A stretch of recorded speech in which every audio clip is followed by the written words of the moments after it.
शिवाय।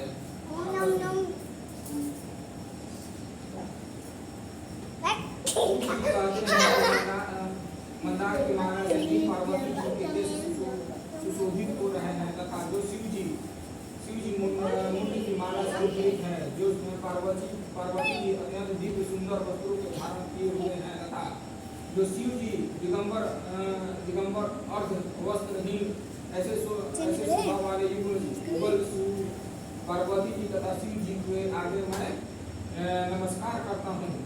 मन भावन कैलाश पर्वत के शिखर पर बैठी पार्वती जी कहती है कि हे परमेश्वर, आप हमें कोई ऐसा अनुष्ठान जो सब धर्मों की अपेक्षा सरल हो तथा जिसमें परिश्रम बिल्कुल कम करना पड़े और फल अधिक मिले। हे नाथ, यदि आप मुझ पर कृपा हो तो कृपा ये विधान मुझ पर बताएं। हे प्रभु, कृपा बताएं किस तप व्रत या दान से आप जैसे परमेश्वर जो अनादि अंत है हमें प्राप्त हुए हैं। सुनकर शिव जी ने कहा, हे देवी, मैं तुम्हें प्रणय में अक्सर हो तुमको एक ऐसा व्रत बताता हूँ जो केवल मेरा है और गोपनीय है। जैसे नक्षत्रों में चंद्रमा, सब ग्रहों में सूर्य, वर्णों में ब्राह्मण, देवताओं में विष्णु भगवान, नदियों में गंगा, पुराणों में महाभारत, वेदों में सामवेद, इंद्रियों में मन श्रेष्ठ है।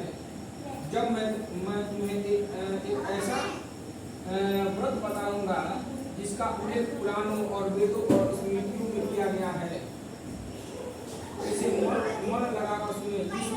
जिस व्रत के प्रभाव से तुमने मेरे अपने आसन को प्राप्त किया है, मैं तुम्हें वही बताऊंगा कि तुम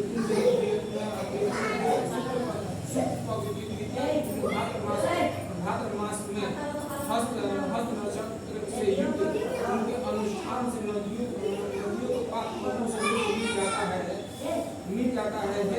आज से कुछ समय पहले तुम हिमालय पर इस व्रत का पालन किया था। इसके बारे में मैं तुमको कहूँगा। पार्वती जी ने पूछा, हे नाथ, आप ही के श्रीमुख में सुनना चाहते हैं कि मैं उस समय यह व्रत किया था। शिव जी बोले, भारत वर्ष उत्तर दिशा की ओर समुद्र पर्वत में श्रेष्ठ हिमवान नामक पर्वत है, जिसके आसपास विभिन्न प्रकार की भूमियाँ हैं, साथ ही विभिन्न भूमि है। इन वृक्षों पर तरह पशु पक्षी बसेरा बनाए हुए हैं।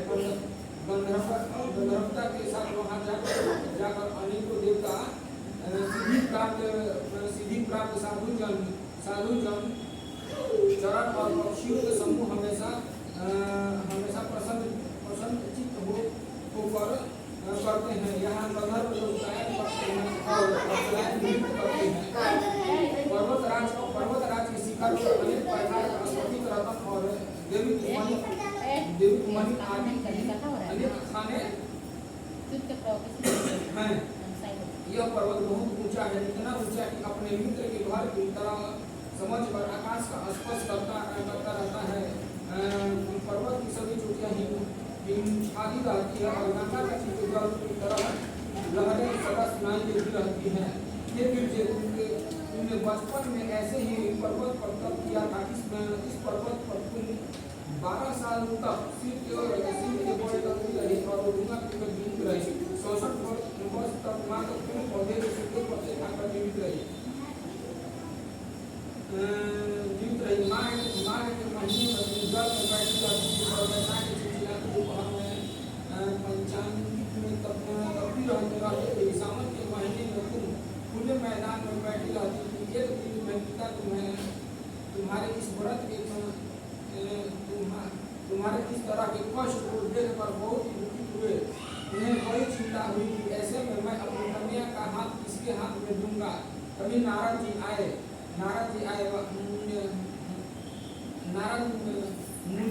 मुनिवर नारद तुम्हें देखने ही गए थे। नारद जी को देखकर हिमवान में अर्धपाद आसन आदि देकर उनकी वंदना की और कहा, हे स्वामी, आप यहाँ किस लिए आए हैं? मैं धन्य हुआ, आपका आना मेरे लिए बहुत बड़ा शुभ है। नारद जी बोले, हे पर्वतराज सुने, ने मुझे विष्णु भगवान ने भेजा है, इसलिए आपके पास आया हूँ। आपका कर्तव्य है कि अपनी कन्या रत्न को किसी युग वर को सौंप दे।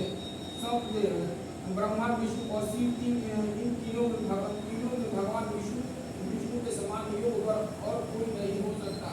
अतः मेरी मानो तो अपनी कन्या भगवान विष्णु को प्रदान कर दे। पर्वतराज बोले, भगवान विष्णु ने स्वयं मेरी कन्या को ग्रहण करने की इच्छा व्यक्त की है और आप यह संदेश लेकर आए हैं, तो मैं अवश्य उन्हें अपनी कन्या दूंगा।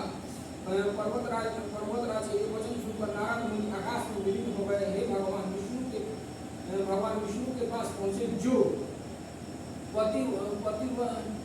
पीत वस्त्र धारित तथा शंख चक्र और गदा से सुशोभित। वहां पहुंचकर नारद जी ने क्रोध से भगवान विष्णु से कहा, भगवान विष्णु से कहा, हे देव सुनिए, मैं आपका विवाह पक्का कर दिया हूँ। उधर हिमालय पर्वत पक्का कर दिया हूँ। उधर हिमालय पर्वती जी के पास समुद्र आकर बोले, हे पुत्री, मैंने तुम्हें विष्णु भगवान को समर्पित कर दिया हूँ। ऐसे में पिता के वचन सुनकर तुमने कोई भी उत्तर नहीं दिया और अपनी सखी के पास चली गई। फिर भूमि पर गिरकर तुम दुखित हो रोने बिलखने लगी। तुम्हें इस प्रकार की क्रिया करते देख कर एक सखी निकट आकर बोली, हे देवी, तुम्हें इतना किस कारण है? मैं तुम्हारी प्रत्येक इच्छा यथाशक्ति पूरी करने की चेष्टा करूंगी। इतने में तनिक भी सह नहीं है। पार्वती जी ने कहा, मेरी इच्छा की पर मन लगाकर सुने। मैं जो शिव जी को ही अपने पति के रूप में देखने की इच्छा करती हूँ। मेरा यह वचन संगीत है और मेरे इस विचार को मेरे पिता ने मानने से इनकार कर दिया है। अतः मैं अपनी देह का त्याग करने की इच्छा करती हूँ। पार्वती जी के वचन सुनकर उनकी सखियों ने कहा, आप देह त्याग न करें, अपनी किसी ऐसे वन को प्रस्थान करें जिसके विषय में आपके पिता अनभिज्ञ रहे। सखियों के वचन सुन ऐसे ही वन में चली गई। दूसरी ओर तुम्हारे दुखी पिता तुम्हें प्रत्येक गिरी में ढूंढने लगे। दूतों द्वारा भी इस बात की खोज खबर ली कि किसी देवता, दानव अथवा किन्नर ने मेरी पुत्री का हरण किया है। तब उन्होंने स्वयं ही सोचा, मैंने नारद जी से प्रतिज्ञा की है कि मैं अपनी पुत्री भगवान विष्णु को दे दूंगा। ऐसा चिंतन करते करते हिमवान को मूर्छित आ गई। गिरिराज इस अवस्था में देख कर सब लोग चिंता करने लगे।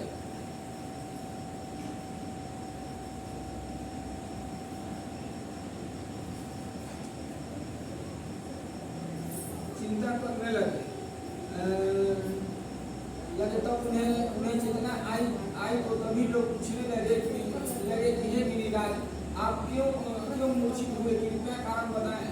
हिमवान बोले, आप लोग मेरे दुख का कारण नहीं जाने तो अच्छा रहे। पता नहीं किसने मेरी प्रिय पुत्री का अपहरण कर लिया है। यदि ऐसा नहीं हुआ होगा तो यह काले सांपों द्वारा काटे जाने की शिकार हो गई होगी, अथवा उसे सिंह भालू आदि ने ग्रसित कर लिया होगा। हाय मेरी बेटी कहाँ चली गई? इस दुष्ट ने